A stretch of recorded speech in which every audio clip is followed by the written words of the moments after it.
Inini zvazvinoita nezvekudaiso inini ndinozive kuti muparosa ndinoda kutsanangura nyaya dzibva patakaitana. Ndinofunga ndakatanga kuponera Trevor Drift. Ndakamufonera musi wa12 November ndichimufonera kuti muzukuru uya kuno ndine nhaurwa ndinayo panapa, ndinoda kuti tionesane kuti tingaite nhaurwa yekuti ndinoda kuti ndisekure yadhi yangu nokuti ndakarima munda zviyo njera yakaita sei yakawanda. Saka zvazviri kuita manje ndezvekuti ndoda kuti rodhi yakaita sei yakagadzwa ikaenda pakati pemunda. Saka ndoda kuti iwe ukauya tobva taonesane semunhu watichagara naye, toisa rodhi inofanira kuenda nekupi, toona kuti tomukaisa rodhi ingaenda nepapi. Saka iye manje ndataura naye kuti akati anosekuru ndienda sei ndichataura nini inini izvozvo handina ngoro, asi ndichata sei ndichataura nini. Abva tazofona futi vazotaura futi vatafuna akati tinozotaura muna January muna December. Muna December vanafonera futi musi wa10 December rati muzukuru wapapi.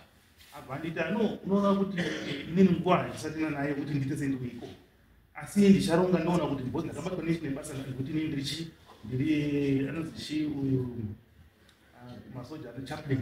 Sasi nyaya iripo ndekuti ini handisi kuwana mukana, asi ndichaona kuti ndinokwanisa kusangana nevinhu. Abva afona kuti iye manje musi wa13 December 13 December paya abva afona asekuru zvinhu zvakamira so chanze December ya ndichakwanisa kuita saka ndichakwanisa kuiwana ndichaiwana muna January. Saka muna January mwe muzukuru haana kuita sei haana kundifonera. Ine ndibva ndazomufonera futi muna 27 yanga 27 January. Mushure mekunge ndatouya first week January ndamufonera futi muzukuru akufa tingasangana rini nekuti basa rosamba richase richikura.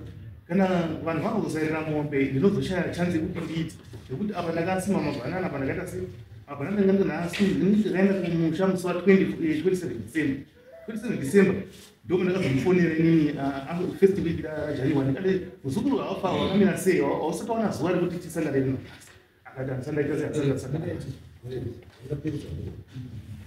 Chamakufonera muchida kusangana naye chazvichi ndanga kufonera naye kuti tienda kugana nekuti rodhi ite sei ione noruzena navo bhozi pakaita rodhi yakaenda nechi yakagadzirwa kuenda pakapemumbi.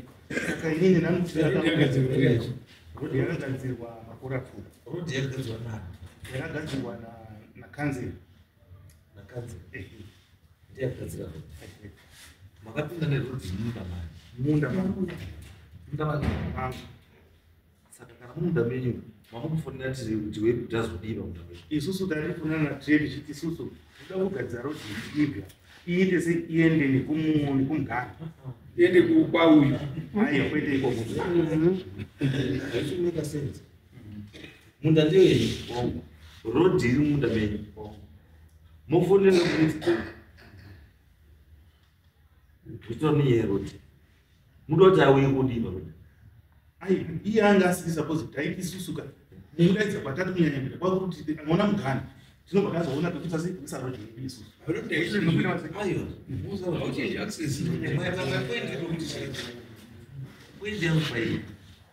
Ini ndokundabvunza ndisati abva kuti munda mune rodhi ndemani. Saka kana munda umu mune rodhi munda muri menyu. Mubvunzo wangu manje wakuchizi uyu tiri wepo uyu muri munda wei pazvinhu zvenyu. Munda ndewei rodhi nomunda wei. Saka tiri wepo muri munda wei. Ndataura kuti pana padiwa mugana. Kana munda uri wenyu mune rodhi it means mugano uripo kana. Saka uyu mugano uyu makunafundira vangu kwekuti kana inini ndazogadzira yadhi yangu hapazoone mumwe anoita mhikisano yekuti apa pazonzi ndozonyaya yandanyanya kumutsvagira kuti huya titese tisangane basa rangu nandakuita basa ndinoita basa taona kuita sei tanasoonesa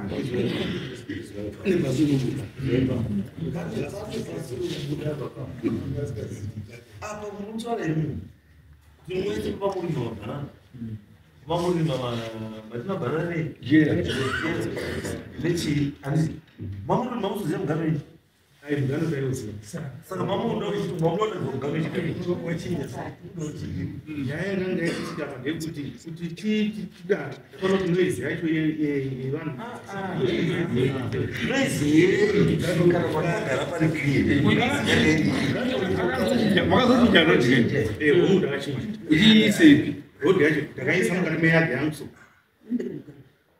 Takaisa mukati meyadhi yangu. ndinofane nyaya maji uona nyaya paini nyaya iri yekuti makuudzwa kuti unoda kuchinja rodhi muchiisa mumunda matirwere without the concern yatirwere ndosaka mamutsvaga tirwere Kwete kudaro. because kana makabvisa rodhi munda menyu muchiisa munda menyu still tirwere Kwete kudaro. Mugano wagara unozosiyana nemunhu wekuti mugano wakamira so.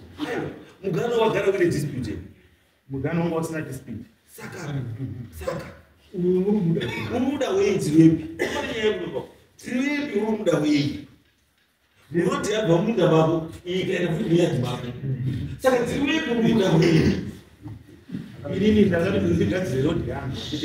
Kuti ndigadzire rodhi yangu. Ndinoda kuita sei ndinoda kuti ndigadzire kuti ndizokwanisa kuvhara rodhi. Dambudziko ranga riri nderekuti pandaona kutukwa sikwanisa kuti ndizoita sendizotorwa kuti ndizoikunonzi kana waona unotoda kuvharira kana rodhi unotoda kugadzira rodhi kuita mane nemene unotoda kutanga wagadzira zvakanaka kuti zviite sezvirikuita. Saka inini pakugadzira kwananga ndoita rodhi ndandoda kuti pazoringa kuita mhosva mangwana.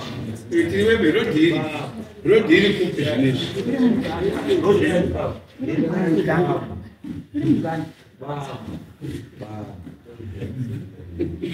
taura chokwadi bavo ndisapedza nguva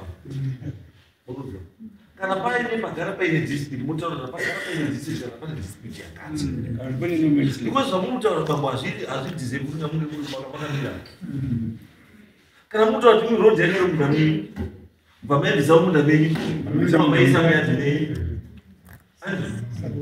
Saka tinotsvake saka uyu wamangarirei chamangarwa uyu ndeuchii auya kodiwi Ndo patinoda kuti mishe tikurumidze kuita tireteizwawo kuti zvirewe nekuti uyu wataura kuti ndakaona munda mangu mane chii mane what? nero ndizvo ataura which means kuti ndopane chii ndopane nyaya Wakatransfer rodhi. nyaya makatransfera rodhi muva maenda koisa pasiri penyu ndo maenda kofenza pasiri pano penyu ndopane chii papa ndopane nyaya inini pandakaisa rodhi handina kuisa mukati meyadhi yemunhu ndakaisa mukati meyadhi yangu. waya Waya ndakaisa kusaidi kwangu. Ndakaisa kusaidi kwangu waya. waya iri Mazita changamiri pamusoro vana muparusa pavakanoisa waya muestimate yangu kubva pamugano it's about 80 meters kubva paboundary kuenda pavakanoisa rodhi yavo. Part of nzvimbo yavakatonoisa rodhi utori munda watinombopota tichima mamakore ndo pakutofamba nerodhi iyoyo newaya. ndopane chiya Inini ndinomubvisa tunatimboestablishe first nyaya chechere Inobva papi? saka ndopane chii kuti nyaya yenyu inyaya idispute nechi peboundary kuti mimi pamuno ndikwenyu simi pano ndikwani ndopane nyaya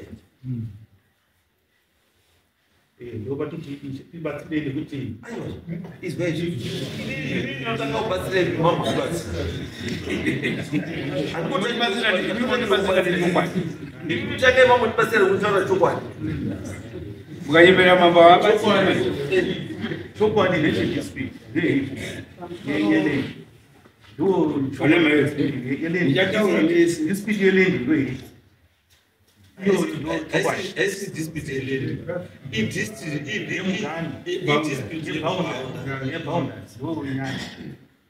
but inini manje ndakazvitarisa common sense kubva pane zvimataura zvinoita kuti you knew exactly what you were doing maiziva chaizvo because you cannot phone him 6 times you phone him 6 times zvinogadzisa nyaya boundary and that person is not responding munhu iye haasi kurespond munhu iyeya uri kumufonera ka6 haasi kudii Asi makozi uri kuvaona. asi makozi udini apedza kuona makosi haatispoti. The next thing chabakuita chii pakamaenda kuisa waya nekuchinja road. Haisiyo nyaya yacho.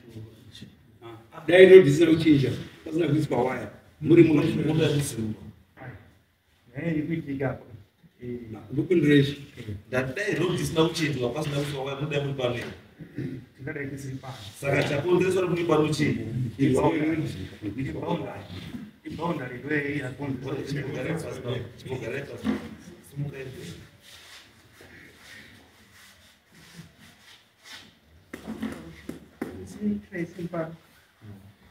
ndamira pano ndiripoti pakagadzirwa rodhi ndikanzela chinhanu wakandoya netrakta achibhamira baba achimupenya asati wakasiya ati uyu mwana unogara uyu unogara uyu unogara pachienda mubejekomura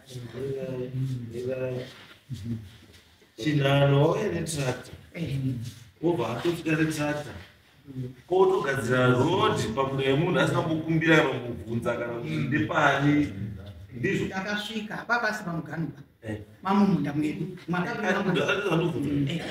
asi nyaya yangu iri pekuti aisa rodhi munda menyu haana kukumbira haana kutaura saka ndakuti munhu inhanu wakati akasvika akamira netrakta mukamunyepera ndati zvaakutomuda pana machina kana ari yakagadzira rodhi without your consent ndikasvika kuna shumba ndikamutaurira kuti pari kuenda ndipo rodhi inzvimbo yemwana wangu kuna muzvare ndakasvika iye chinhano mukamutaurira muchinhano ndikamutaura akati ndinoita zvido zvewanu akati chii wakati ndinoita zvido zvewanu zvido zvewanu ndati zvokuti respecta property akarikanzera asi zvezvido zvewanu kurespecta property chii neprotocol ndochii ndo zvido zvewanu vanhu wakachiti ndinoita zvido zvewanu asi kuita zvido zvenyu akakuta zvido zvake akakutimagadzira rodhi munda mumasiko iya rodhi yacho iri kuendei rodhi yaibva ngepamusoro peumba dzatirwepa ibva yadzika kudai kare rodhi yaenda iri kuendei iri kuenda kubira kuenda mbiri kudai miripi kuenda kune misha iri mberi saka yanga iri kuvhura access yekuenda yekuenda uko dai isipapawana ruko wako unotoenza kuuya kuno wakapasina pekufamba ndipo saka kanzera waita basa rake aiwa pakafane karodhi kaiita basa rekutakuramakadana kenzira kari kanzira kasina kuita wesaka kanzela manje akati ndaakuita zvido zvewanhu ndikati apo uri kupinda ndipo nerodhi panzvimbo yemwana yekugara akati ini ndoita zvido zvewanhu mbwi alright saka inini sekuona patui ndiri kuona kuti wani chekutanga chinhano hamuna nyaya naye hamuna ari mabasa because nyaya yamamuine munhu hamune nyaya naye kuti ndichigomba nani natiriwe wamakapenzera munda wake nditiriwepi inini chigomba wakadai wakaenda kwasabhuku wangu akamangara kuti ndatorerwa mugano wapinda mugano tikatora sabhuku wachigomba nasabhuku wangu paroti wakauya wana chigomba wakauya nemhuri yavo yese wakauya wakatira kogadzirisa nyaya ini ndikaendawo nemhuri yangu nasabhuku wangu uyu ndandiinayo saka wakatikagara pasi wakatikataurirana tataurirana wakazochitaura kuti mugano tochisa papi wakachibvumirana kuisa mugano sabhuku wangu uyu nasabhuku watiriwepi waripo pamwe chete maminitsi saka vasina kubvumirana ndimi natiriwepi tiriwepi anga asipo wakabvumirana asi mugano kakugara kusogadzirwa pane nyaya ipapa masabhuku haabvumirane kubhuya muda yemunhu murudzekuda webasa vanhu vanofana kubvumirana vanhu vari kudispute not masabhuku munhu anoziva pane ukwa pakomana dzikai ngomoni mundau monotsvaka kuita sei inspection